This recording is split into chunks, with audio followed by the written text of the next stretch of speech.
Assalamualaikum warahmatullahi wabarakatuh. Waalaikumsalam warahmatullahi wabarakatuh. Kita sekarang Waalaikumsalam warahmatullahi wabarakatuh.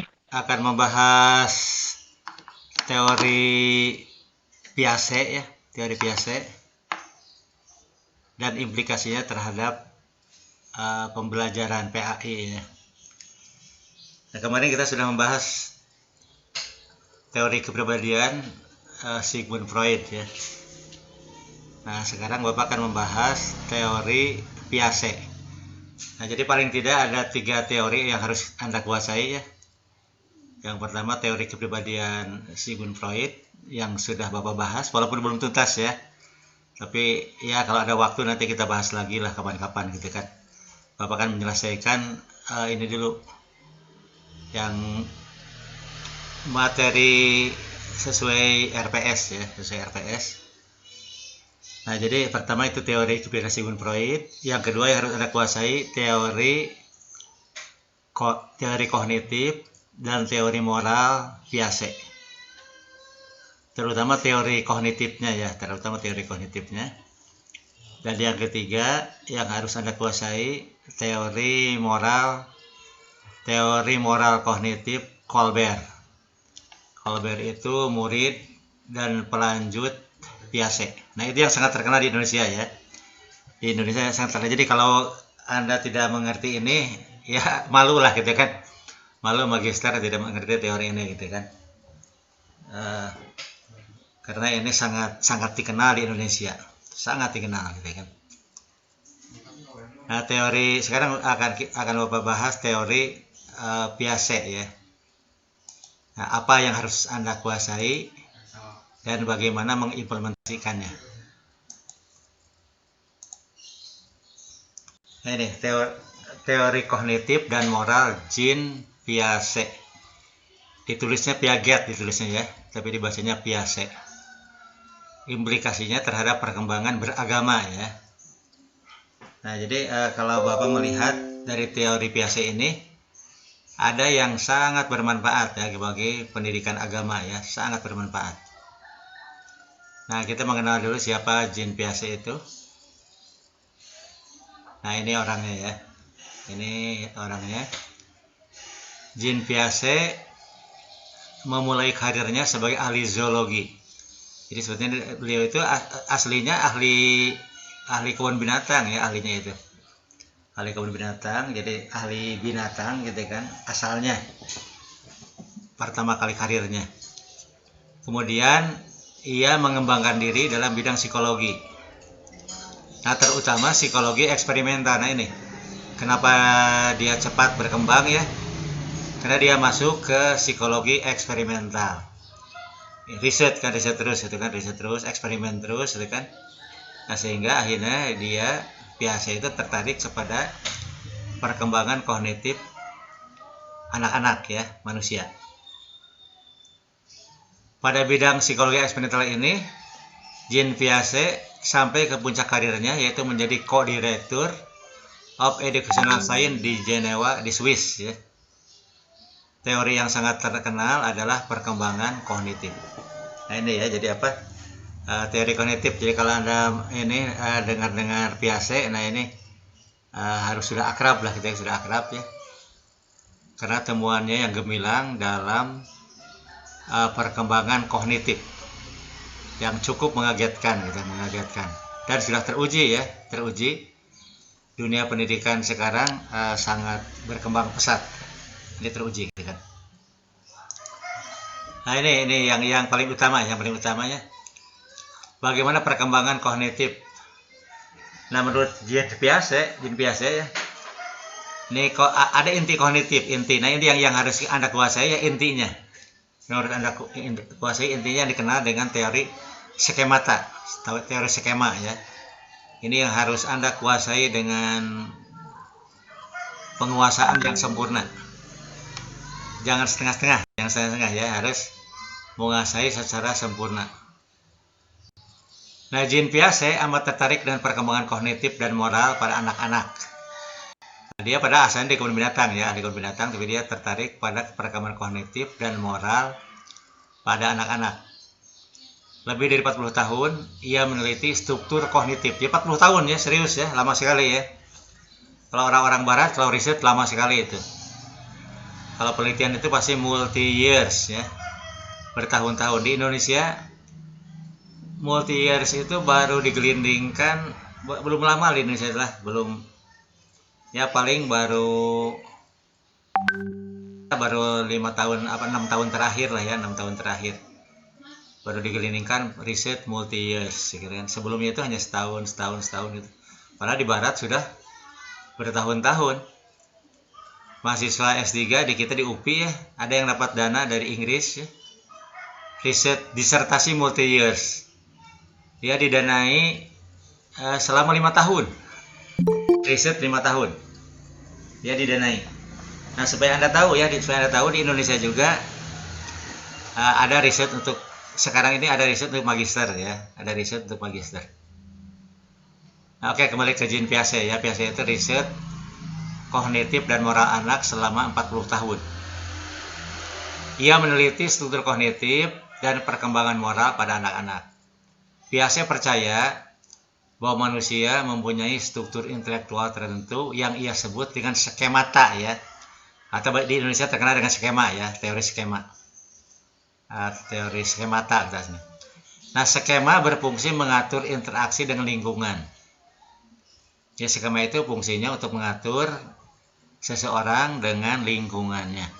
Nah, bagaimanakah peran kognitif seseorang dalam menghadapi lingkungannya? Nah, jadi Anda ingat ya, Anda itu nanti bagaimana mengembangkan keberagaman anak dalam hubungan anak dengan lingkungan beragama ya. Kenapa lingkungan beragama? Karena agama itu dibudayakan ya. Agama itu dibudayakan, karena itu jangan aneh kalau dalam setiap agama muncul mazhab-mazhab ya. Muncul agama-agama, muncul mazhab-mazhab. Kenapa? Karena agama itu pada akhirnya kan dibudayakan oleh manusia ya. Dibudayakan, dilembagakan, disosialisasikan, dididikan gitu kan, didakwahkan, yang intinya itu kan disosialisasi ya, bagaimana anak-anak beragama, orang tua ingin anaknya beragama gitu kan.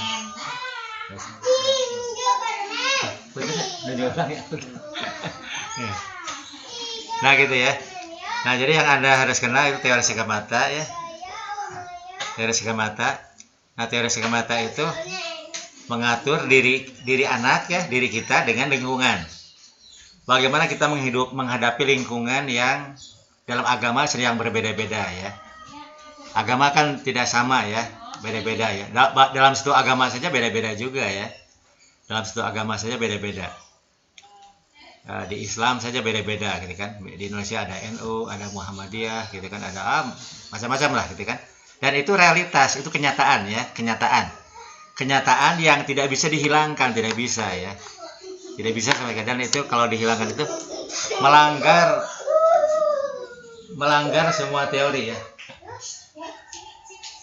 melanggar semua teori, melanggar teori agama, melanggar teori psikologi, melanggar teori sosiologi, melanggar teori antropologi, melanggar apa saja. Tidak mungkin agama, mazhab, satu kepercayaan dihilangkan, tidak mungkin sama sekali gitu kan. Nah ini, jadi apa itu kenyataan.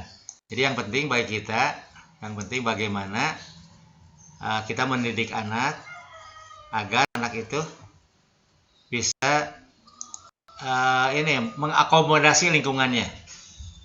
Bagaimana anak mengakomodasi lingkungannya.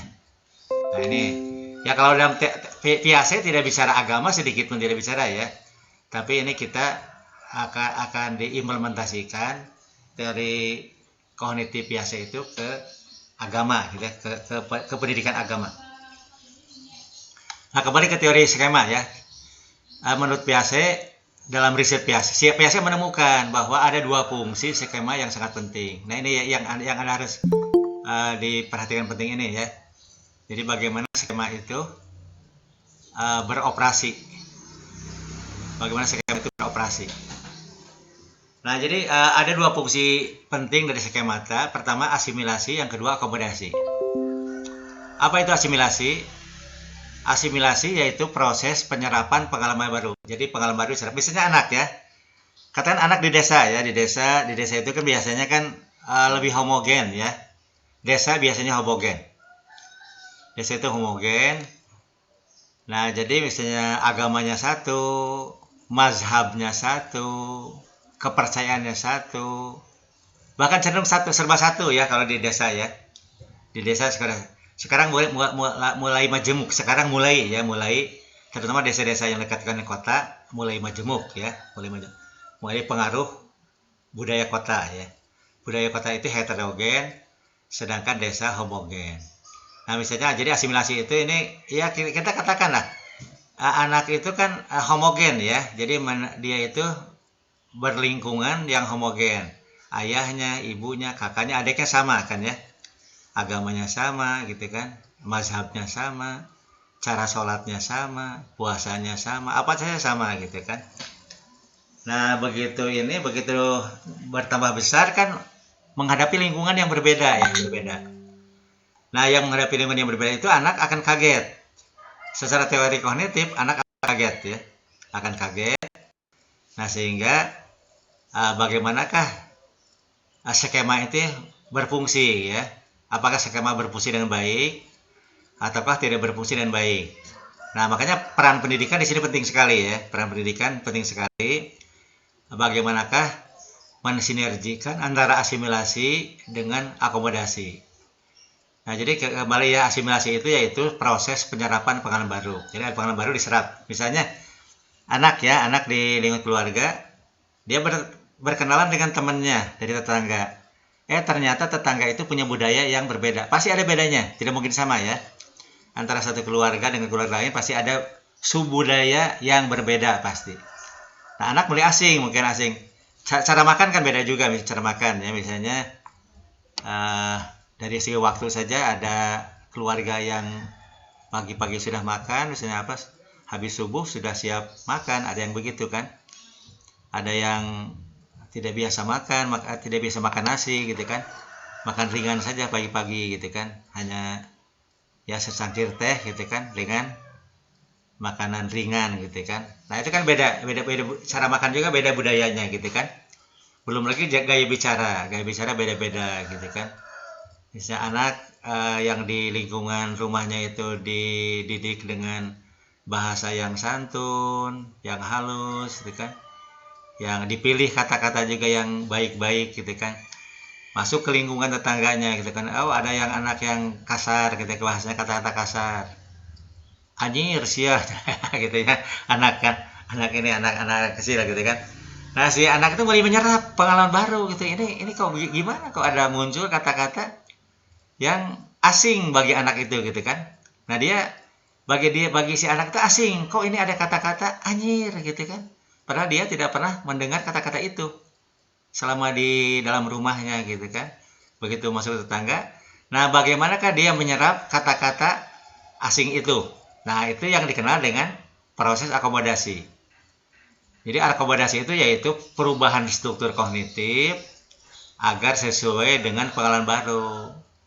Nah dia kan sebetulnya menolak kata-kata asing itu ya, cenderung menolak, minimal menghentikan ini apa ini gitu, apakah saya perlu tiru enggak gitu kata-kata ini gitu kan. Nah tergantung akomodasinya ini ya, yaitu perubahan struktur kognitif agar sesuai dengan pengalaman baru. Nah ini jadi bisa saja anak itu meniru dan melakukan hal yang sama gitu kan dengan tetangganya gitu kan. Bisa juga dia menolak kata-kata itu dengan menegur kawannya, kamu jangan berkata begitu gitu kan. Nah bisa juga dia, nah ini tergantung pendidikan ya, bisa juga si anak itu ya, yang penting saya, kata orang tua saya, tidak boleh mengucapkan kata-kata itu saya tidak boleh meniru kata-kata anjir sia gitu kan, nggak boleh ditiru. Orang tuanya menghukum kalau anaknya menggunakan kata-kata yang dianggap kasar itu gitu kan. Nah bisa juga si anak itu tetap bersahabat dengan temennya. Nah itu yang paling bagus yang mana gitu kan, yang paling bagus gitu kan. Apa si anak harus menasehati kawannya sehingga bisa bentrok, bisa parasea ya, bertengkar ya. Kecuali kawan yang sangat akrab sekali gitu kan, yang sangat akrab. Tapi kalau kawan biasa kan mungkin tersinggung gitu kan. Atau dia menerima sebagai kawan tapi tidak menyerap budaya berbahasanya yang berbeda gitu kan. Nah tergantung. Nah jadi perkembangan skema, nah ini kata biasa ya, hasil risetnya itu perkembangan skema berlangsung secara bertahap. Makin lama makin sempurna. Makin lama makin sempurna. Nah jadi secara teori Piaget ya, semakin dewasa itu harus sempurna, harus semakin akomodatif gitu, akomodatif. Akomodatif itu bukan bahasa ini ya, Anda jangan menggunakan bahasa ini, bahasa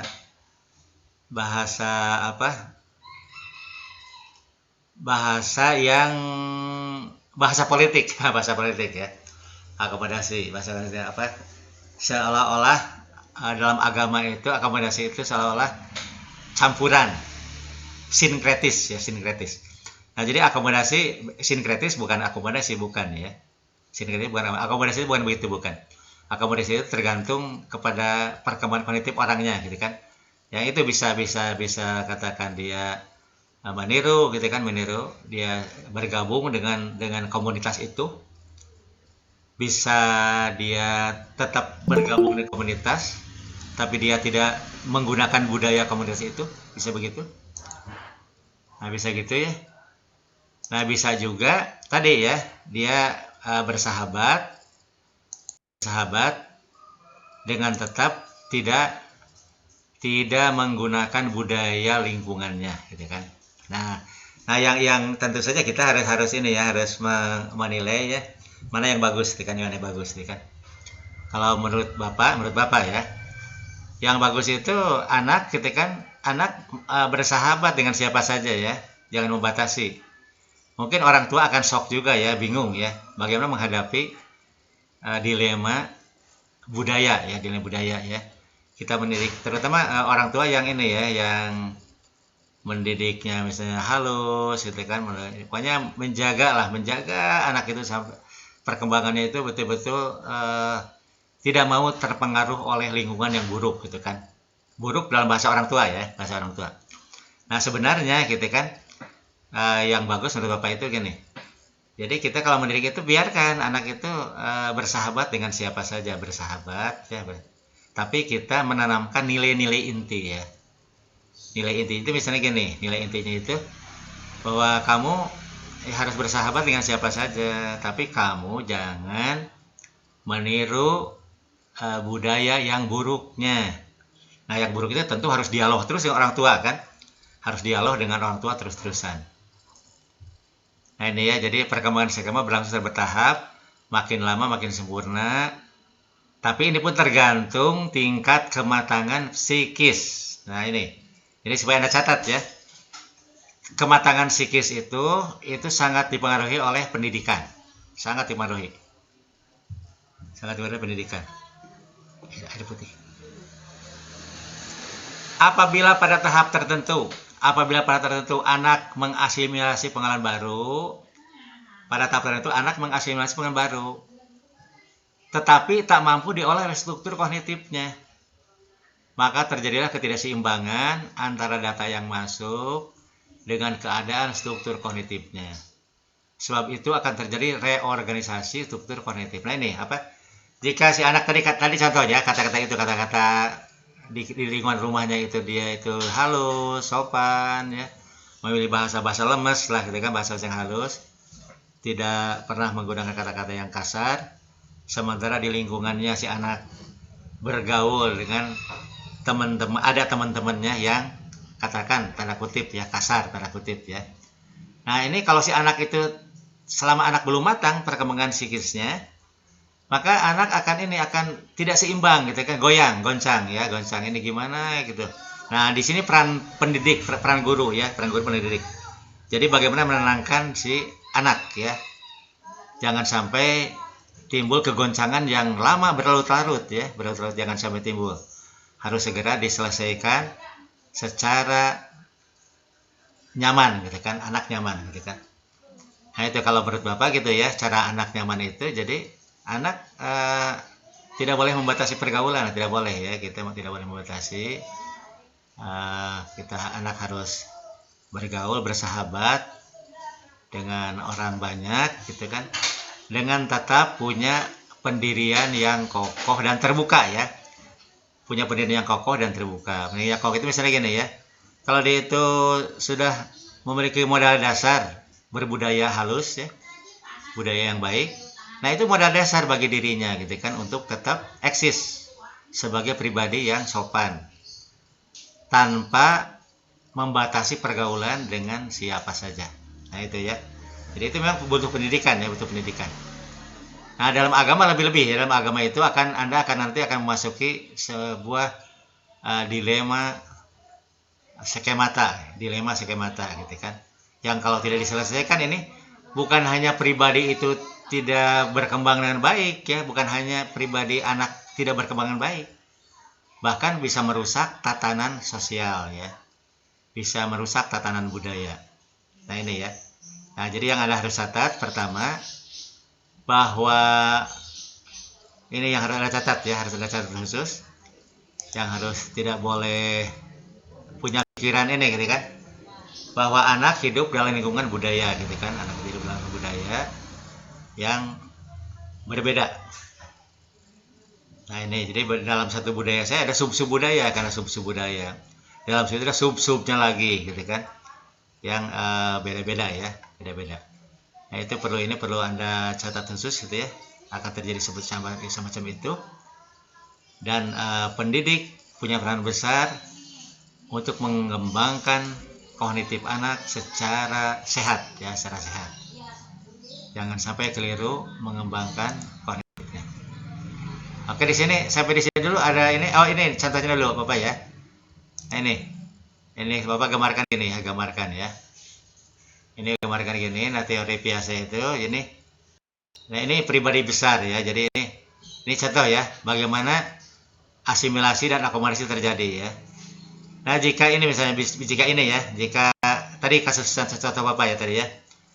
Nah, si anak di lingkungan keluarga itu dididik dengan lingkungan yang halus, budaya sopan gitu kan dia ini. Terus dia bertemu dengan bertemu dengan teman-temannya yang kasar gitu kan ini. Nah, jika si anak itu tidak berkembang secara baik kognitifnya, dia akan menolak yang kasar itu dan dia tidak akan bersahabat ya.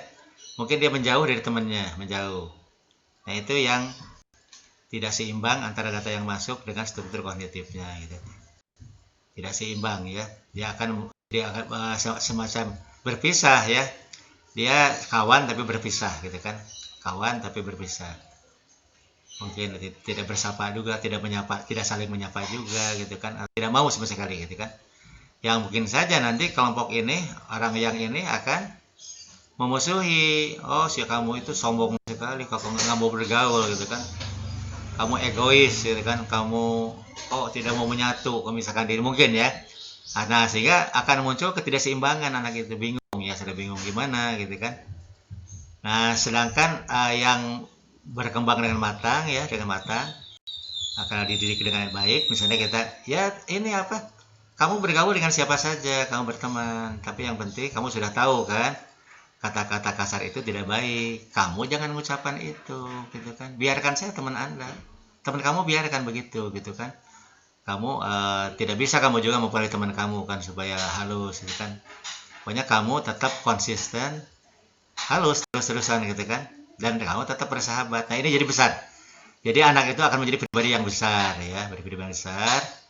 Nah, karena dia punya pola pikir yang akomodatif ya, akomodatif itu dia kokoh dengan budaya keluarganya yang sopan gitu kan, tapi anak ini pun mau bersahabat dengan orang lain, Nah ini besar, orang yang besar. Ini gambaran ya, gambaran gampang. Gambaran gampang dari Bapak ya tentang teori skemata dari Piaget. Kalau ada yang bertanya dulu, maka sebelum diteruskan ya, supaya kita nyambung ya. Silakan bertanya dulu ya. Bertanya atau ngomentari dulu, silakan.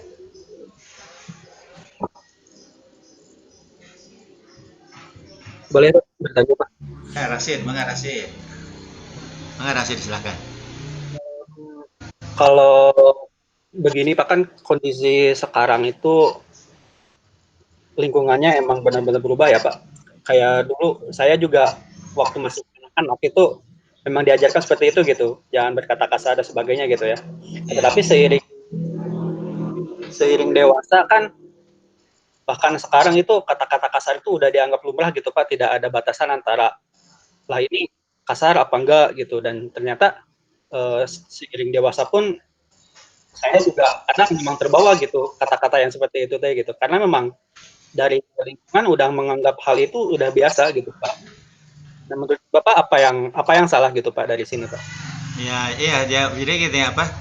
Tadi kalau kita menggunakan teori ini ya, teori skemata dari Piaget ya. Jadi kita ini harus berkembang jadi pribadi yang besar ya. Pribadi besar itu kita bersahabat dengan semua manusia gitu kan. Karena katakan misalnya kata-kata itu ya, kata-kata anak itu tadi sudah Rasid katakan sudah biasa ya. Itu betul ya. Sudah tidak dianggap kasar lagi ya, tidak kasar. Nah, itu makanya kalau kita tidak bersahabat dengan orang-orang semacam ini kan kita asing ya. Kita menjadi orang asing ya. Menjadi asing dalam lingkungan sendiri gitu kan. Nah, karena itulah kita akomodatif ya. Karena itu kita bersahabat dengan siapa saja. Nah, yang bagus itu tanpa kita terpengaruh oleh budaya yang tanda kutip buruk ya. Tanda kutip buruk. Kalau menurut Bapak ya, kalau Bapak itu apa? Ya itu justru kita harus semakin ya, kalau kita ngerti agama ya. Kalau kita ngerti agama, kita semakin yakin ya, semakin mantap dengan Al-Qur'an gitu kan. Mantap dengan Al-Qur'an, mantap dengan sabda Nabi gitu kan. Bahwa lingkungan itu memang buruk ya. Bagi pertumbuhan agama, lingkungan itu buruk. Ya, ini kalau Bapak semakin memperkokoh keyakinan ya. Betapa benarnya gitu kan. Justru kalau ada lingkungan baik ya, lingkungan yang baik gitu kan, justru tanda tanya besar. Kalau lingkungan itu baik, berarti Allah salah gitu kan. Allah tidak benar ya. Padahal Allah dalam Al-Qur'an ya, dalam firman dalam Al-Qur'an menegaskan bahwa lingkungan itu cenderung buruk. Anda kaji ya, Bapak sudah men-sharekan ini metode tematik di Al-Qur'an ya. Metode tematik di Al-Qur'an. Itu Bapak sudah dari sejak waktu disertasi dulu ya, waktu Bapak nyusun disertasi, Bapak mengumpulkan 10 buku PAI perguruan tinggi di Indonesia ya. Ya nggak tahu kenapa kok tiba-tiba Bapak punya buku 10 gitu kan. Dari UPI gitu kan, dari UI, dari UNESA Surabaya gitu kan. PAI dari UNP Padang gitu kan, dari Medan, dari mana? Dari Makassar. Bapak kok nggak tahu sampai kalau sering dilacak, diingat-ingat kembali, kok dari mana punya buku PAI 10 itu gitu kan. Bapak ada yang ngirim buku PAI dari dikumpulkan ada 10 perguruan tinggi. Nah, yang hebatnya itu hebat dalam arti kesalahan massal ya. Kesalahan bersama, kompak gitu kan. Kompak dalam kesalahan gitu. Dan tidak merasa salah, tidak merasa gitu kan. Ada bab di buku PAI itu kan, di UPI pun ada sampai sekarang kan. Di UPI juga di buku PAI ada satu bab manusia dan agama gitu kan. Manusia dan agama. Nah, itu jadi apa? Tema manusia dan agama itu temanya positif sekali, baik. Baik sekali bahwa manusia itu beragama gitu kan, baik. Tidak ada negatifnya sama sekali. Jadi dikatakan dalam bahasa Al-Qur'an manusia itu adalah basyarun, al-insanun, anasun. Itu betul. Dikutip itu gitu kan di 10 buku itu. Basyarun adalah manusia dimensi jasmani. Nah, gitu kan. Benar, itu tidak salah, benar, yang benar. Tapi belum lengkap. Benar, tidak salah, tapi belum lengkap gitu kan. Al-insanun adalah manusia dimensi psikologis. Dimensi psikologis spiritual. Itu ada benernya. Tapi ada salahnya juga gitu kan. Tidak lengkap itu kan. Anasun. Anasun itu diterjemahkan di buku-buku PAI ya, di 10 buku PAI itu. Anasun manusia dalam dimensi sosiologis bermasyarakat. Itu benar, ada benernya. Tapi tidak tepat. Tidak tepat karena Al-Qur'an itu kan bicara apa? Al-Qur'an itu kan pedoman beragama. Supaya Anda catat ya, Al-Qur'an itu adalah kitab petunjuk atau pedoman beragama. Bukan pedoman bermasyarakat, bukan gitu kan. Pedoman beragama bagaimana agar hidup di dunia ini sejalan dengan perintah Allah dan Rasulullah. Itu kan Al-Qur'an itu. Jadi kalau bicara Basarun harus dikaitkan dengan agama harusnya gitu kan. Bicara Al-Insanun harus dikaitkan dengan agama. Bicara An-Nasun harus dikaitkan dengan agama. Nah itu Bapak riset. Nah akhirnya Bapak itu menemukan itu ya. Jadi itu Bapak bukan niru dari yang lain. Itu Bapak menemukan metode tematik digital Quran. Gitu kan. Nah yang membuat digital Quran kan ahli IT ya, ahli pemrograman ya, yang membuat digital Qurannya. Nah Bapak memanfaatkan digital Quran itu. Dan tidak setiap digital Quran bisa dipakai, tidak. Yang bisa dipakai itu yang Bapak ini kan operasikan itu ya hanya digital Quran ver 31 dan digital Quran ver 32. Nah itu hanya itu yang Bapak tahu ya. Jadi hanya dua itu yang bisa dipakai untuk menggunakan tematik digital Quran. Jadi bagaimana kita memahami agama secara langsung dari Al-Quran. Nah yang paling gampang itu, paling praktis, metodologis gitu kan, adalah menggunakan tematik gitu kan. Ya Bapak sudah share ke Anda ya. Jadi Anda diinihkan lah untuk supaya kalau ngajar agama itu Anda mantap ya. Bukan hanya pilihan ayat Quran tertentu, tapi seluruh ayat Quran ya. Kalau bicara sholat, semua ayat tentang sholat Anda baca. Dan dengan mudah sekali ya, mudah sekali menggunakan tematik di Quran. Sehingga Anda bisa mengoreksi apakah pemahaman saya tentang sholat sudah benar atau belum. Nah itu ya, jadi apa rukun iman, rukun Islam, terutama dasar-dasar agama ya. Anda menggunakan tematik digital Quran. Nah termasuk membahas term anas ya, manusia dimensi bermasyarakat gitu kan. Nah ternyata anas itu dalam Al-Quran itu ya, anas masyarakat manusia itu cenderung agamanya salah, keliru. Kenapa? Karena agamanya mengikuti tren di masyarakat. Jadi anak manusia itu cenderung mengikuti pola beragama masyarakat, padahal salah. Allah menegaskan di Quran itu salah, itu agamanya salah, tidak benar. Jangan ikuti, jangan ikuti gitu kan. Nah jadi Bapak nyaris. Jadi dari ratusan ayat ya tentang Basarun Al-Insan Al-Nasun itu, semua ayat tentang itu negatif semuanya, Allah itu negatif gitu kan. Nyaris tidak menemukan yang positif ya, nyaris tidak menemukan. Jadi negatif semuanya.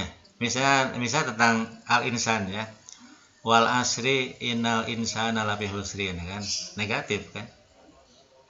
Al-Insan Qul a'udzu birabbin nas. Ya Allah, ya kan aku berlindung kepadamu dari kejahatan manusia. Jahat manusia itu ya. Karena manusia itu ini minal jinnati setan ya, jadi setan jin, setan manusia. Jahat gitu kan. Jahatnya menurut Allah ya. Kalau menurut kita mah tidak jahat. Menurut manusia tidak jahat ya. Maksud jahat itu merusak agama yang lurus ya. Maksud jahat itu merusak agama yang benar, dirusak.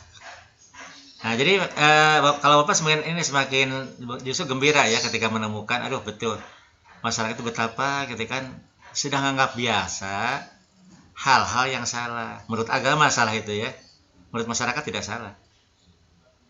Misalnya sholat, kan dengan sholat selesai saya sudah selesai kan, masyarakat kan selesai, bagus ya, oh soleh ini sholat, anaknya sudah sholat. Padahal di Quran tidak gitu kan, di Quran itu fawailul lil musholin, masuk neraka orang yang sholat ya. Jadi sholat saja masuk neraka ya. Di Quran itu sholat itu bukan jaminan ke surga ya, orang sholat saja bisa ke neraka karena sholatnya sahun, lalai itu tidak sesuai dengan tujuan sholat gitu kan. Tapi kan di masyarakat tidak pernah dipersoalkan, masyarakat tidak pernah mempersoalkan sholat sahun ya. Nah, sehingga masyarakat cenderung menyalahkan orang yang tidak sholat, disalahkan gitu kan. Padahal dirinya saja belum tentu benar ya. Bisa saja oleh Allah dicap sahun, kamu sholat sahun, kok nyalahkan batur gitu kan. Nah itu ya. Nah jadi betul ya, jadi apa, di satu sisi kita harus bermasyarakat ya. Nah jadi kalau Bapak berpedoman pada itu ya, kita harus bermasyarakat harus ya, karena kita hidup di dunia. Kita hidup di dunia tidak boleh mengasingkan dengan dunia, tidak boleh ya. Jadi kita anak ya harus ini, kalaupun pendidikan boleh ya sementara ya. Misalnya Anda membatasi ke anak, tapi sementara, jangan abadi, jangan gitu kan. Membatasi selama masa perkembangan ya. Membatasi itu dengan dikontrol ya, kontrol. Jadi anak bermasyarakat bertetangga tapi dikontrol. Dikontrol itu jangan sampai muncul misalnya kata-kata, istilah-istilah yang kasar ya, jangan sampai muncul gitu kan. Kita dididik, dibenahi gitu kan. Nah itu ya, jadi rasidnya jadi betul ya. Jadi kita memang, kalau Bapak pikuku ya, pikuku itu apa, jadi nambah keimanan betapa benarnya firman Allah bahwa masyarakat manusia itu ya memang begitu gitu kan. Nah kan misi Nabi itu kan akhlak mulia ya, misi Nabi akhlak mulia yang sempurna, bahkan misi Nabi itu. Tapi kan Nabi juga bersabda, umatku akan terpecah ke dalam 73 golongan ya. Berarti kan mayoritas salah ya. Walaupun kita tidak boleh nyalahkan, kita nggak boleh nyalahkan. Yang menyalahkan kan Allah gitu kan. Kita tidak boleh menyalahkan karena kita tidak tahu yang satu golongan itu mana. Hanya kita ini kan gitu kan, mereka bahwa yang satu golongan itu pasti yang sesuai misi Nabi. Misi Nabi itu akhlak mulia yang sempurna. Nah, gitu. Nah, itu yang pertama. Yang kedua, kita melihat perilaku para nabi ya. Para nabi itu kan lingkungannya itu banyak lingkungan yang kafir ya, nabi itu. Istrinya kafir, anaknya kafir, pamannya kafir, ayahnya kafir gitu kan. Nah, kita lihat bagaimana cara Nabi bergaul gitu kan. Ternyata Nabi itu bergaul akrab ya, akrab. Tidak membatasi antara saya beriman dan ayah saya kafir. Tidak ada batasan. Ini hormat gitu kan, kalau sebagai anak ke orang tua hormat, berbakti gitu kan. Ke anak dia ya mengayomi, anaknya dikayomi gitu kan, dikasihani.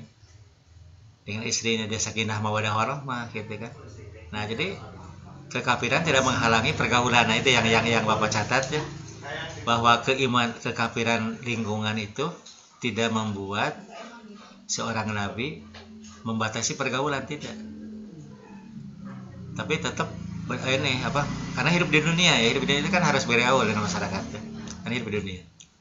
Nah, jadi itu betul Rasid ya. Jadi apa? Ya masyarakat sudah memandang biasa, ya pasti memandang biasa ya. Hanya kita bagi orang yang ini tentu ya membatasi itu di hati ya. Batasan itu bukan di fisik, bukan ya, tapi di hati. Jadi kita, Nabi kan dengan istrinya saja yang kafir kan bersahabat, sakinah mawaddah warahmah gitu. Tapi hatinya kan terpisah hatinya. Keimanan ya, terpisah dalam keimanan. Kalau dalam berdunia tidak sama sekali ya, dalam berdunia tidak sama sekali. Nah itu ya, Rasid ya. Ada lagi gimana? Silahkan. Ini memang perlu banyak dialog ya. Kalau memahami satu konsep baru, lebih konsep baru ya. Perlu banyak dialog, perlu banyak tanya jawab, banyak diskusi gitu kan. Ini suatu konsep baru dan kita diimplementasikan ke dalam pendidikan agama. Nah, jadi Anda catat itu ya. Jadi saya sudah memberikan rambu-rambu ya, rumus ya. Ada asimilasi, ada akomodasi. Nah, perkembangan akomodasi pada seorang anak bertahap, tidak sekaligus ya, dan itu pun tergantung tingkat kematangan psikisnya. Dan kematangan psikis sangat terbantu oleh pendidikan, gitu kan. pendidikan yang benar. Nah itu ya. Oke, ada lagi? Mangga, silakan. Ada yang mau? Ya, Oh iya, Lukman. ya Mangga, ini Lukman. bertanya Pak. Nah, silakan, Ya, Lukman. tadi sudah jelaskan teori dari Jean Piaget ya, bahwasanya di sini kurang lebih lama daripada penelitiannya itu kan 40 tahun ya Pak. Iya, 40 tahun. Ini kira-kira untuk teori ini diakui oleh kalangan peneliti khususnya di bidang psikologi itu pada tahun berapa Pak? Kemudian mungkin ini pernah dibukukan mungkin dalam buku apa? Terima kasih. Iya, oke ya. Jadi di Indonesia teori Piaget itu terkenal waktu ini ya. Waktu Bapak kuliah di S2 itu ya, kuliah di S2 itu mau dikenalkan di UPI itu ya, di Pasca Sarjana itu dikenalkan teori Piaget. Tahun 86 lah gitu kan dikenalkan. Padahal temuannya sudah lama itu ya, sudah lama sebelumnya, sudah lama sekali. Piaget itu kan gurunya Colbert. Colbert saja kan baru meninggal dunia baru tahun 1900-an lah meninggal dunianya gitu kan Colbert itu. Piaget berarti sebelumnya lah tahun berapa Bapak lupa lah. Apa tahun 70-an meninggal dunianya itu gitu kan. Jadi tapi terkenal di Indonesia itu teori Piaget itu tahun 86 ya, 86 ketika Bapak masuk Pasca Sarjana. Karena angkatan kakak kelas Bapak yang angkatan 87 belum tahu itu. Belum tahu teori Piaget, belum tahu. Nah, Bapak masuk 86. Nah, muncullah mungkin 80-an lah, dia datang ke Indonesia 80-an mungkin 80-an ya. Datang ke Indonesia tapi mulai diperkenalkan, digencarkan gitu kan itu tahun waktu Bapak di S2 86 itu Bapak menerima teori Piaget itu. Teori Piaget. Nah, jadi itu 86 ya. Ya Piaget itu riset multi etnik ya, multi etnik. Jadi dia multi agama juga. Jadi yang di riset itu ya orang barat kan ya. Orang Katolik, orang Protestan, orang Yahudi gitu kan. Termasuk orang Islam ya, karena risetnya itu termasuk di Turki. Penelitian Piaget itu bukan hanya di Eropa, tapi juga di Turki. Nah, jadi dia riset makanya dipandang satu riset yang universal gitu kan, risetnya itu mendunia lah gitu kan. Dan itu ketika diterapkan di sekolah ya memang terjadi revolusi pendidikan, terutama revolusi kecerdasan ya, revolusi kecerdasan. Nah, dan karena Piaget pun bicara moralitas gitu kan. Nah, makanya orang-orang agama, orang para pendidik moral gitu kan tertarik dengan teori Piaget tentang membangun moralitas gitu kan. Membangun moral itu gimana gitu kan. Moral yang sehat, yang dewasa gitu kan. Nah, itu. Nah, jadi itu di Indonesia kelihatannya guru-guru itu tahu ya teori Piaget. Minimal tahu sedikit lah gitu kan. Minimal mengenal Piaget gitu kan. Minimal kenal gitu kan. Walaupun mungkin teori asimilasi dan akomodasinya tidak dipahami dengan baik ya. Tapi mereka mengimplementasikan. Karena sudah dibuat kurikulum nasional kan. Misalkan Bapak itu terjadi revolusi luar biasa ya. Waktu Bapak dulu belajar matematika, dulu bukan matematik istilahnya itu ya. Namanya masih aljabar, ilmu ukur gitu kan. Waktu Bapak sekolah di PGA itu kalau sekarang SMP SMA ya, SMP SMA. Tapi untuk guru agama gitu kan, PGA itu pendidikan guru agama. Calon guru agama SD. PGA 6 tahun itu. Bapak sekolah di PGA itu ada aljabar gitu kan, aljabar, ada ilmu ukur. Yang merupakan bagian dari matematika gitu kan. Jadi kalau sekarang kan matematik satu gitu, matematika gitu kan. Kalau zaman Bapak dulu ada pelajaran berhitung. Nah, berhitung itu aritmatika gitu kan. Ada aljabar, ada ilmu ukur dan itu diajarkan di tingkat SLTP. Mulai diajarkan di SMP diajarkan itu, di SD tidak ada. Di SD itu hanya calistung kan, baca tulis hitung, berhitung itu kali bagi tambah kurang gitu kan. Itu ya yang diajarkan di SD. Nah, yang matematik itu, yang aljabar itu baru diajarkan di SMP gitu diajarkan. Nah, Bapak waktu belajar di PGA itu dianggap paling jago aljabar. Oh, terkenal jago aljabar gitu kan. Padahal kalau sekarang itu yang Bapak pelajari waktu aljabar kelas 1, kelas 2, kelas 3 SMP lah gitu kan. Sekarang itu pelajaran kelas 3 SD sekarang. Sekarang pelajaran dan kelas 3 SD sudah mahir sekali. Sudah luar biasa di kelas. Bahkan sejak kelas 2 SD lah gitu kan. Sudah mahir. Nah, itu karena berkat temuan penelitian dari Piaget. Dulu orang takut ngajarkan aljabar. Wah, anak SD jangan diajar aljabar, bahaya sekali gitu kan. Belum otaknya belum mampu. Bahaya, nanti bisa terjadi kegoncangan otak yang luar biasa gitu kan. Kalau anak SD ajar aljabar gitu kan. Makanya aljabar itu diberikan di SMP gitu kan. Dulu ya, waktu dulu itu. Filsafat. Nah, filsafat jangan diajarkan di di SMA, jangan diajarkan. Lebih di SMP. Jangan, bahaya sekali gitu kan. Filsafat itu hanya untuk di perguruan tinggi, untuk mahasiswa ya. Ya ternyata dengan temuan Piaget itu anak SMP bisa belajar filsafat. Nah, kalau filsafat belum diajarkan di SMP ya, di SMA juga belum ya gitu kan. Bahkan di perguruan tinggi juga masih kurang. Nah, hanya temuan-temuan Piaget itu bahwa anak SD sudah bisa belajar matematika tinggi, bisa gitu kan. Tidak membahayakan. Bahkan mempercepat perkembangan kognitif anak. Nah, itu ya. Itu temuan revolusi untuk pembelajaran sedunia, saya kira itu. Dari riset Piaget itu. Dan ya sampai sekarang kan belum ada siapa ininya ya, orang baru yang riset di bidang kognitif gitu kan. Kan belum ada. Masih Piaget gitu kan. Nah, itu revolusi ya, revolusi yang luar biasa gitu kan.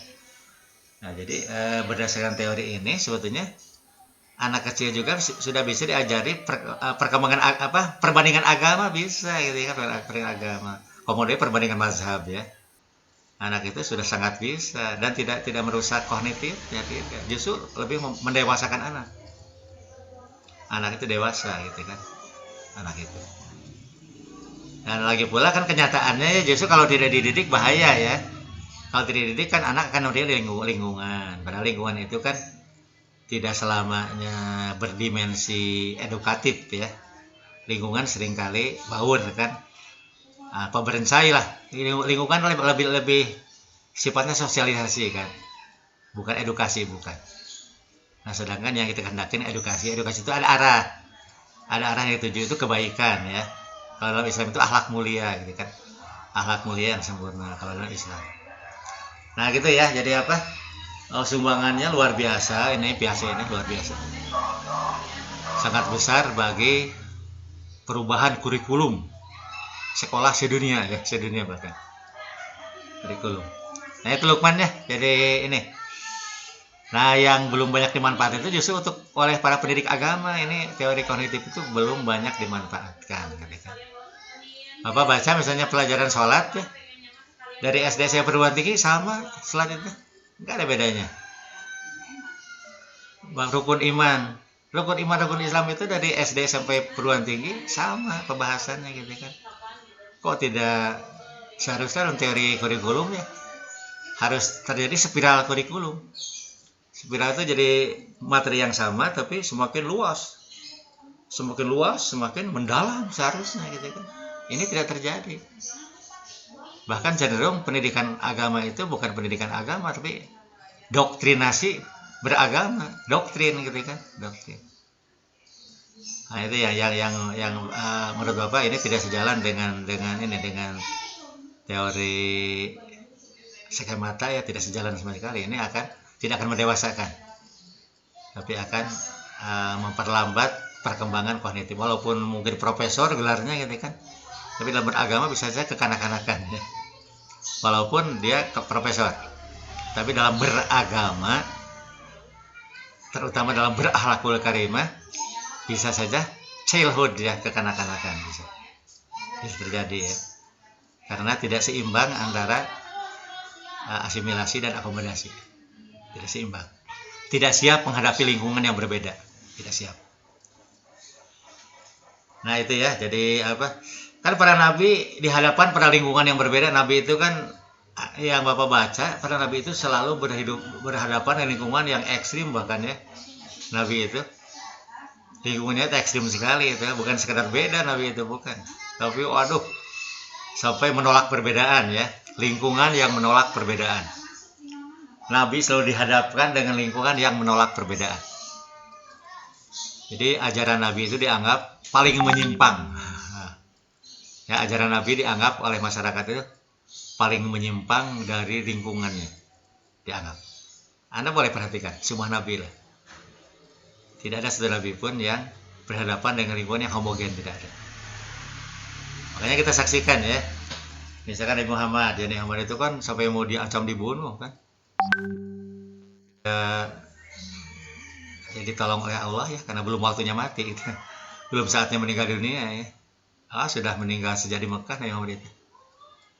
Sudah ikhtiar untuk membunuh Nabi, di mana terjadi berulang-ulang ya. Nah, saking membencinya, saking bencinya. Dengan yang benci kan bisa jahat orang itu ya, saking bencinya gitu ya. Nabi Isa, kan Nabi Isa itu kan yang disaksikan oleh manusia kan ditangkap. Itu kan kita tahu dari berita Al-Qur'an dari Nabi Muhammad ya. Kan kita kalau tidak dapat berita dari Muhammad kita tidak tahu, mungkin sama dengan orang Kristen pandangan kita juga ya. Seandainya tidak ada berita dari Nabi Muhammad ya. Ternyata Nabi Isa itu tidak dibunuh, tidak disalib gitu kan. Tidak. Tapi diangkat ya, diangkat. Nah, itu kan kita tahu berita dari Allah ya, dari Nabi Muhammad. Nabi Muhammad dari wahyu ilahi dari Allah gitu kan. Nah, orang-orang manusia sedunia kan percaya Nabi Isa disalib. Ya, percaya karena orang Kristen kan percaya Nabi Isa disalib karena mereka menyaksikan ditangkap Nabi Isa gitu kan. Nabi Isa ditangkap lalu disalib hingga mati gitu kan. Nah, mereka menonton, menyaksikan gitu kan. Nah, sedangkan kita dapat berita dari Nabi Muhammad. Oh tidak, itu sebenarnya orang yang diserupakan dengan Nabi Isa. Mirip Nabi Isa, mirip Nabi Isa, padahal bukan Nabi Isa, bukan gitu kan. Sedangkan Nabi Isanya, nah kan secara teori manusia ya wajar ya, wajar manusia percaya Nabi Isa disalib. Yang pertama mereka melihat langsung, menonton kan, bahwa mereka tiap hari berjumpa dengan Yesus Kristus, dengan Nabi Isa berjumpa gitu kan. Terus sekarang Yesus ada di tiang salib, disalib. Mereka melihat menonton kan, mereka menyaksikan gitu kan, bahwa Nabi Isa disalib. Satu itu ya. Yang kedua, kalaupun meninggal dunia, kan tidak ada kuburannya. Mana kuburannya? Mana makamnya? Tidak ada makam Nabi Isa, tidak ada gitu kan. Nah kan secara teori manusia ya wajar. Jadi mereka bagaimana akan tahu gitu kalau Nabi Isa disalib, tidak disalib gitu kan. Nah yang tahu itu kan Nabi Muhammad. Itu pun beritanya kan setelah 600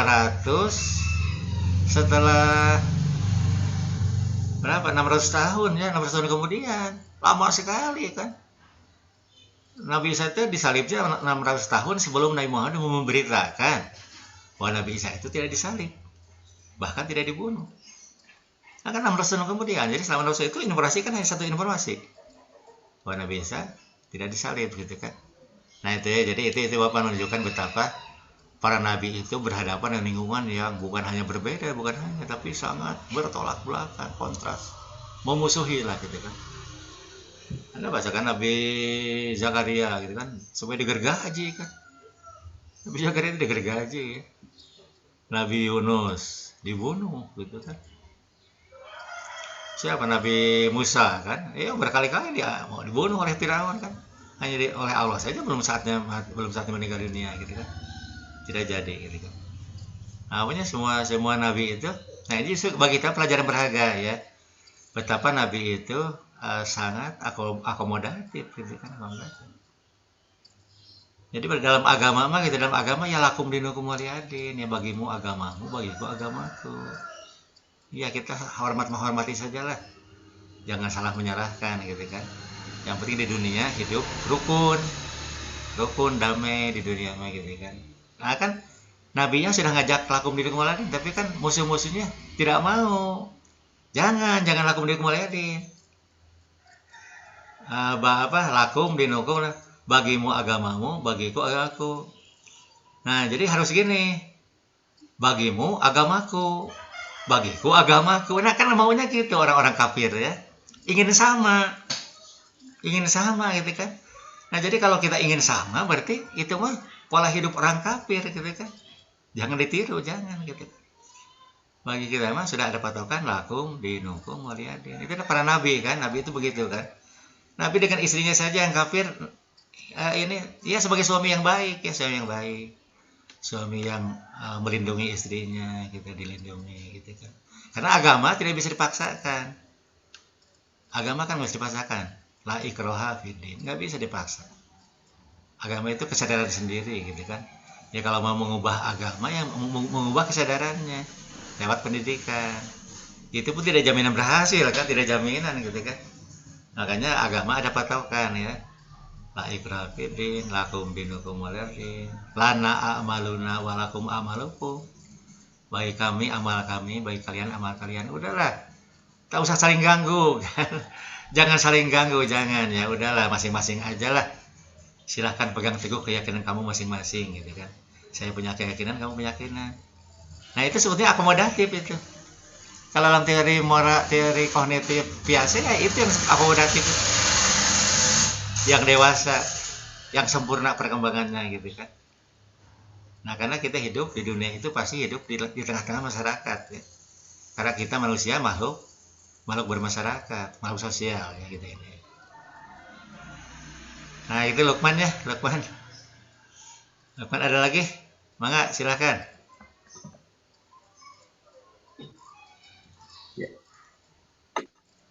Ada Pak. Ya Rasid lagi, ya mangga Rasid, mangga. Kalau menurut Piase, kira-kira kematangan dari psikis seseorang itu indikatornya apa ya Pak? Ya indikatornya itu kalau biasa itu kan indikatornya itu kan kognitif, yang dari situ kognitif kan. Jadi dia kalau ada informasi baru itu dia akomodatif ya. Akomodatif itu dia cerap, ya diserap, terus disesuaikan dengan pribadinya gitu kan. Nah jadi kalau ada informasi baru gitu kan, informasi baru itu dipelajari gitu kan. Kalau yang tidak dewasa kan ditolak, ada info baru ditolak. Nah, kalau orang dewasa itu orang yang matang psikisnya, matang kognitifnya itu diserap informasi baru itu, dipelajari gitu kan. Dipelajari sampai tuntas. Nah, gitu ya kalau yang matang itu, matang. Nah, makanya kita beragama ya, beragama itu kan beragama Islam ya. Kita ini pasti berhadapan lingkungan yang berbeda lah pasti. Bapak itu terusan sejak kelas 1 SD sudah berhadapan dengan lingkungan yang berbeda gitu kan. Saya kira Anda juga sama ya. Ini pengalaman ini ya.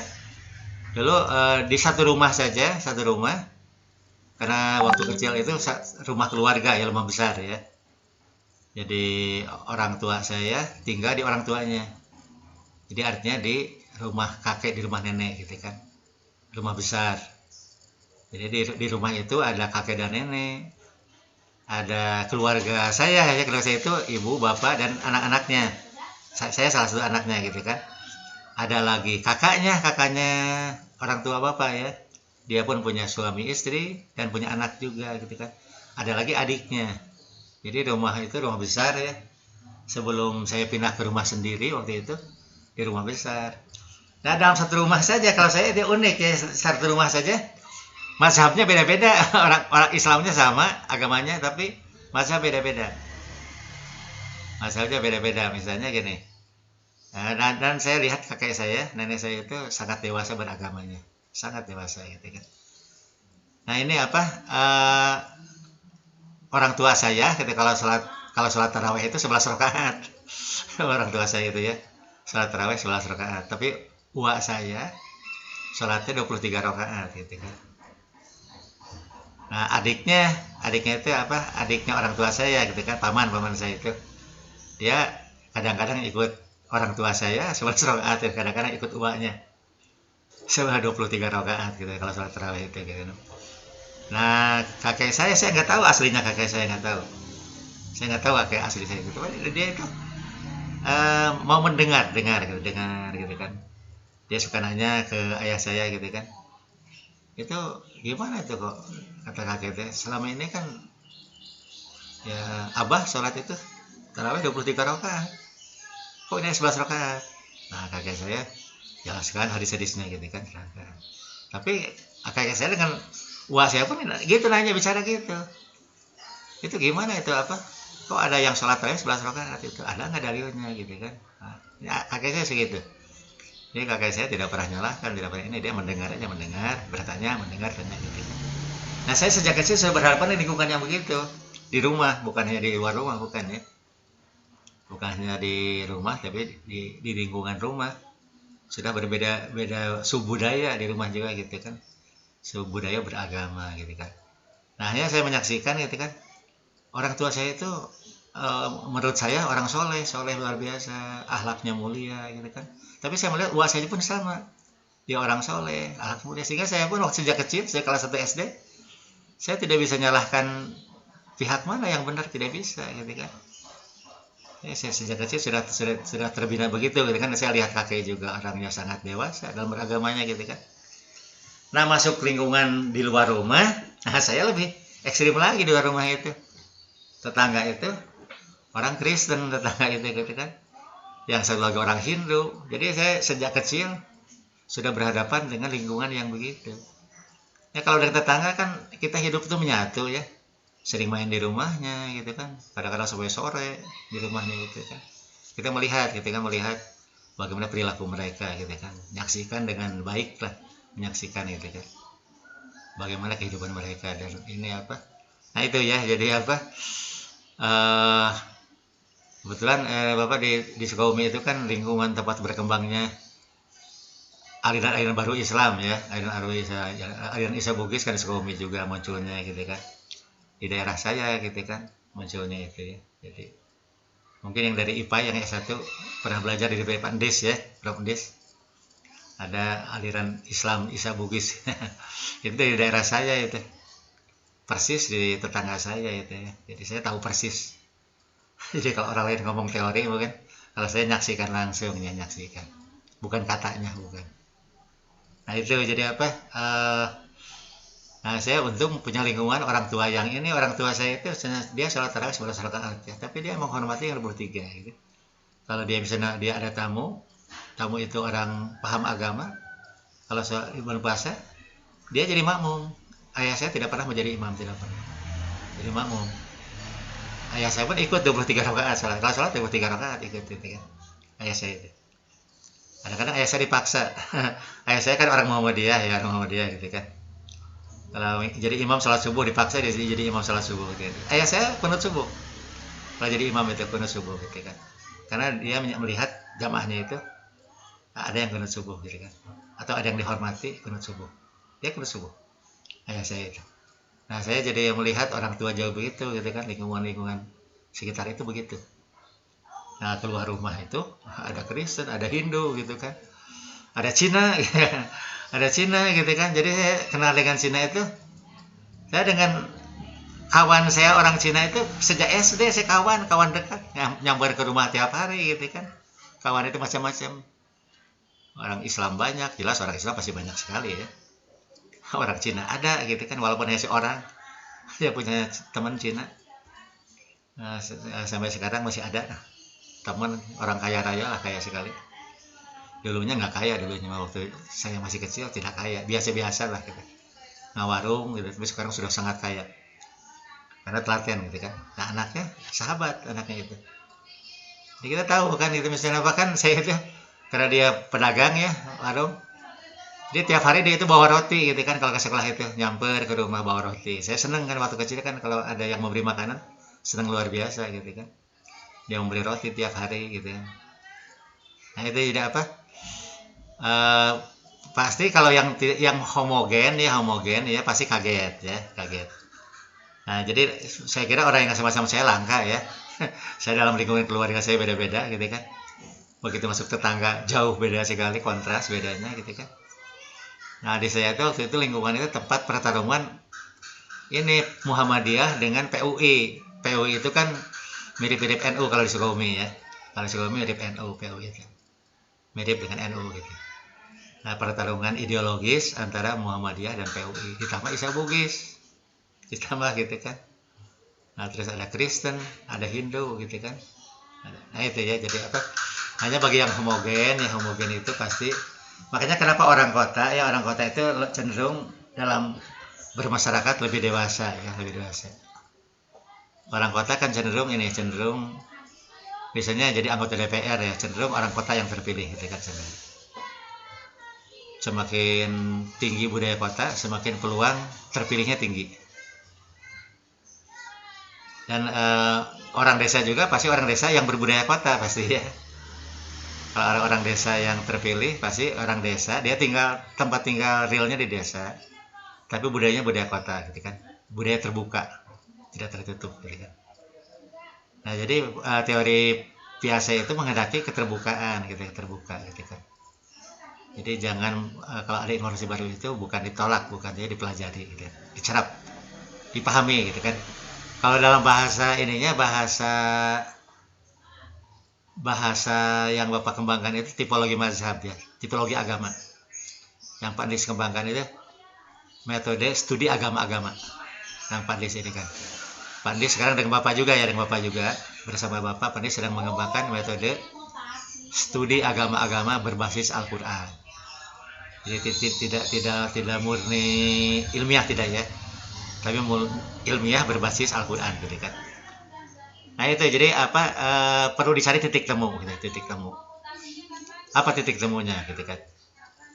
Biasanya saya yang saya pahami ya, saya kan tidak dulu waktu kecil kan tidak ngerti teori ya. Waktu kecil tidak ngerti teori.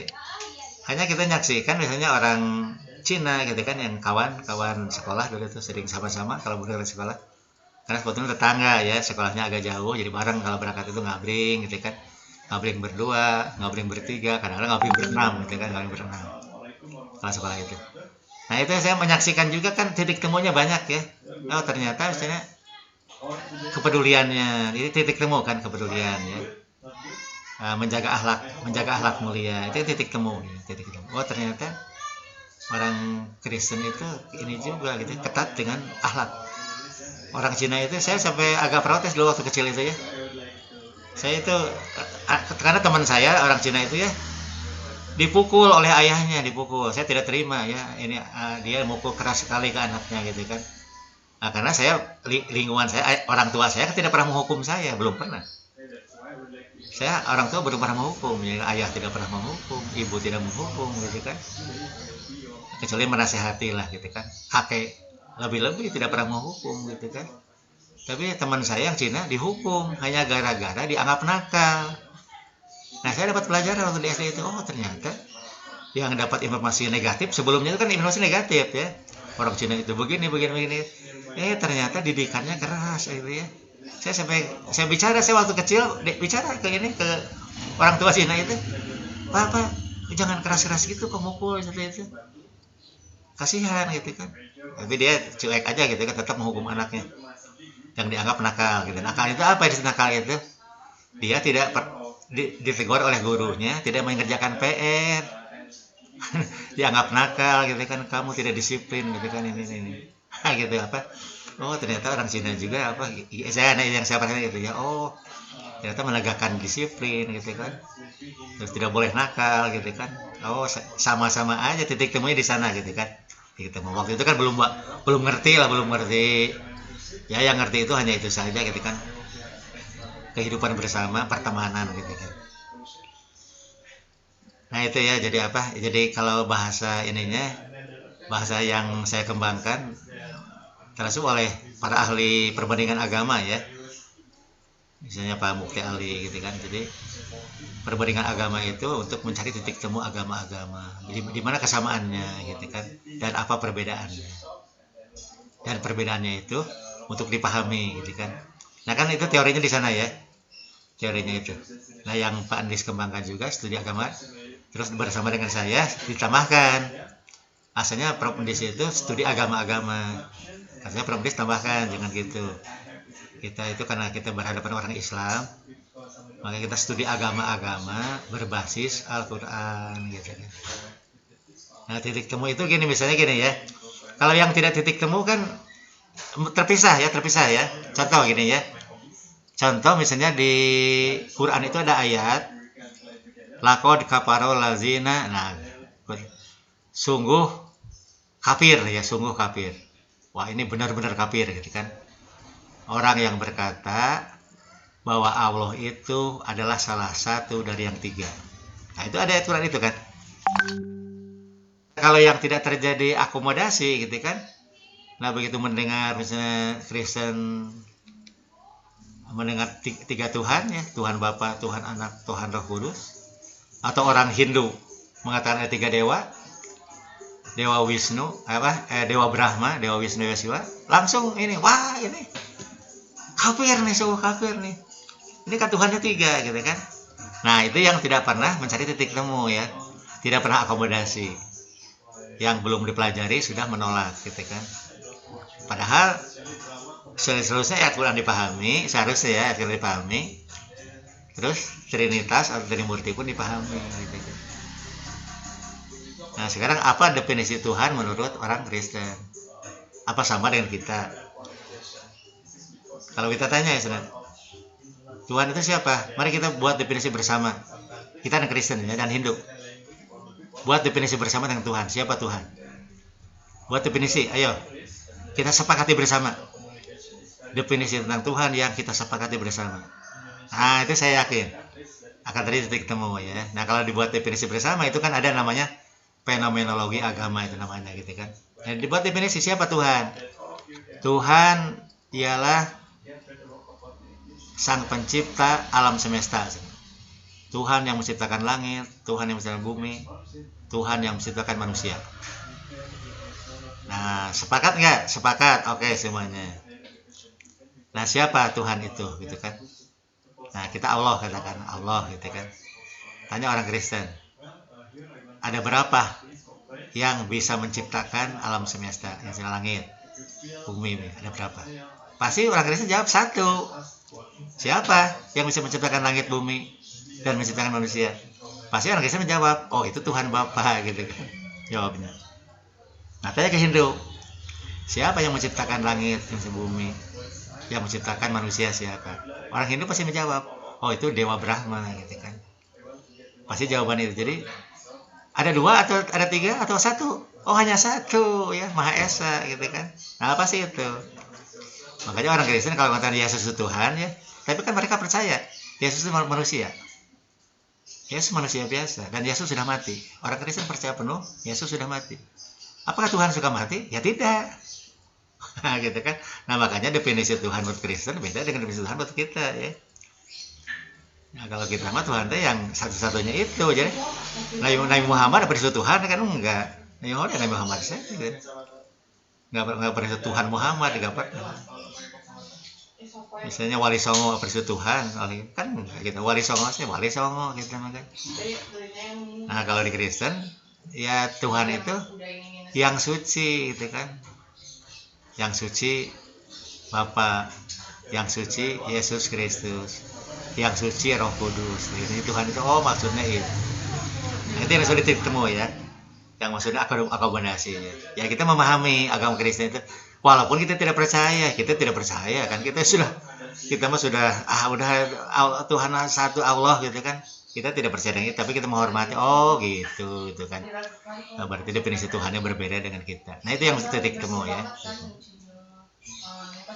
NU Muhammadiyah, nah NU kunut subuh Muhammadiyah membidahkan kunut subuh. Nah, kalau kita pelajari dalil-dalilnya akan muncul titik temu, muncul ya. Oh pantas. Jadi kan bukan ayat Quran, bukan itu hadis-hadis ya. Oh ternyata perbedaan itu karena beda memilih hadis, beda menetapkan hadis. Karena hadis itu banyak kan, hadis itu banyak. Dan sering kali muncul hadis-hadis yang beda-beda sering gitu kan. Ini satu bukti ya. Nah NU memilih hadis-hadis yang menyebutkan kunut itu sunnah gitu kan, sunnah. Sedangkan Muhammadiyah menetapkan hadis yang paling kuat itu menurut penilaian Muhammadiyah itu kan hak Muhammadiyah kan, hasil ijtihadnya gitu kan. Ada hadis yang membid'ahkannya gitu. Nah itu titik temunya di sana. Jadi orang NU bukan berarti orang NU sekarang meninggalkan kunut, bukan ya. Memahami Muhammadiyah tidak kunut ternyata menggunakan dalil ini dan hadisnya sahih hadisnya. Nggak bisa kita membantah gitu kan. Nah itu titik temu itu ya. Titik temu itu jadi bukan berarti kita merubah keyakinan kita, bukan ya. Nah kalaupun merubah silahkan saja ya, tidak menghalangi. Kalaupun dia yakin ternyata yang benar itu yang bid'ah, atau tidak yang benar itu yang sunnah. Nah itu kan silakan saja itu tetap akomodatif namanya ya, asalkan berdasarkan keyakinan, berdasar pilihan akomodasinya gitu kan, bukan atas dasar fanatisme misalnya kan, atas dasar fanatik golongan, fanatik masa, bukan. Nah itu jadi kalau bahasa ininya titik temu ya, jadi yang mendewasakan itu cari titik temu. Nah yang tadi Bapak gambarkan, bulatannya semakin besar, bulatannya ya, bulatan semakin besar, karena dia bersahabat dengan siapa saja gitu kan, bahkan membenarkan pandangan sahabatnya gitu kan, walaupun dia tidak yakin, dia menghormati pandangan, karena kan itu hanya keyakinan, itu nggak bisa diubah ya keyakinan itu kan. Kalau keyakinan kan kita harus hormati keyakinannya. Jadi mana ada keyakinan yang buruk ya, keyakinan itu pasti secara kemanusiaan baik ya. Kan tidak akan ada yang meyakini membunuh itu baik, tidak akan ada ya. Ada satu agama baru membunuh itu baik kan, malah ya gitu kan. Yang nama agama mazhab itu pasti baik ya, pasti baik gitu kan. Pasti mencari Tuhan. Yang orang beragama, orang bermazhab, berkeyakinan agama pasti mencari Tuhan pasti. Tidak akan ada agama yang menjauhi Tuhan, tidak akan ada. Nah itu yang cari titik temunya di sana. Walaupun kita sudah punya pilihan ya. Kalau kita kan pilihannya ini Islam ya. Islam itu agama yang Allah ridhoi gitu kan. Ya kita tidak mungkin keluar dari Islam, tidak mungkin ya. Mana ada orang Islam yang sudah belajar agama gitu kan, memilih bukan Islam. Ya pasti Islam. Kenapa? Islam itu agama yang Allah ridhoi gitu kan. Nah, tapi untuk mencari agama yang Allah ridhoi itu Islam yang mana? Islam yang mana yang Allah ridhoi itu kan Islam macam-macam. Nah, di sini kita harus rendah hati ya. Perlunya rendah hati di sini. Betapa kita ini bahkan mendorong orang Islam harus banyak berdoa ya. Banyak berdoa, ya Allah, berilah aku hidayah gitu kan, agar aku sampai ke Islam yang satu. Yaitu Islam agama Rasul. Bukan Islam yang aku persepsi, bukan gitu kan. Nah, itu ya, jadi justru akan rendah hati ya, rendah hati. Sekaligus menghormati yang lain, dihormati ya. Jangan-jangan Islam yang lain yang benar gitu kan. Jangan-jangan, tapi hati saya condong ke yang saya yakini ini nih. Nah gitu ya. Tapi akal saya, hati saya membenarkan juga pandangan Anda gitu kan. Bisa saja Anda benar. Makanya saya hormati gitu kan. Anda silahkan pegang teguh keyakinan Anda gitu kan. Nah itu ya, orang yang akomodatif ya. Jadi yang sudah tercerahkan gitu kan. Sudah dewasa beragamanya. Sudah matang beragamanya. Sudah akomodatif. Nah itu ya, jadi Anda kita kan tidak bisa menghindari ya. Jangan orang seringkali apa yang takut apa gitu kan.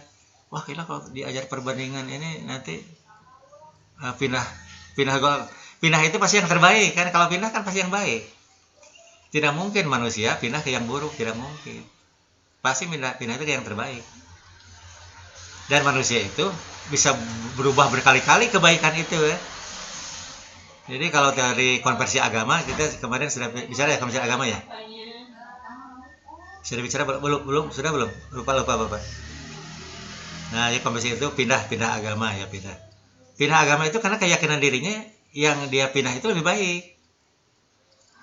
Jadi kalau ada misalnya orang Islam pindah ke Kristen, Bapak jamin dia minim ilmu Islam. Paham Islamnya itu minim sekali, bahkan mungkin tidak ngerti Islam.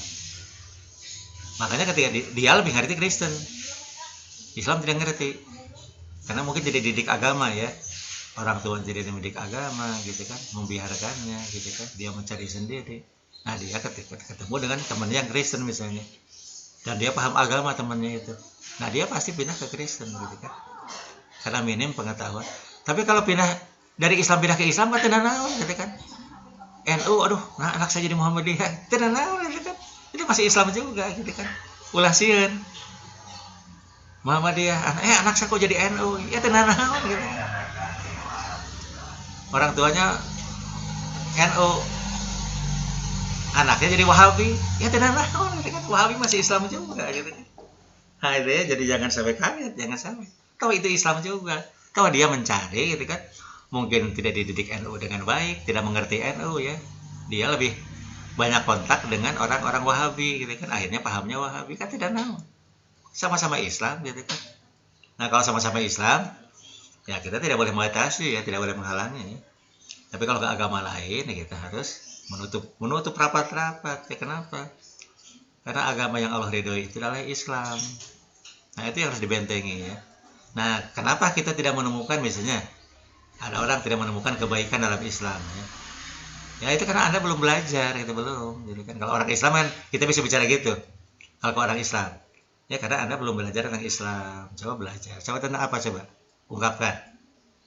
Yang misalnya, oh di ajaran ini mah baik, lebih bagus. Yes, oke gitu kan.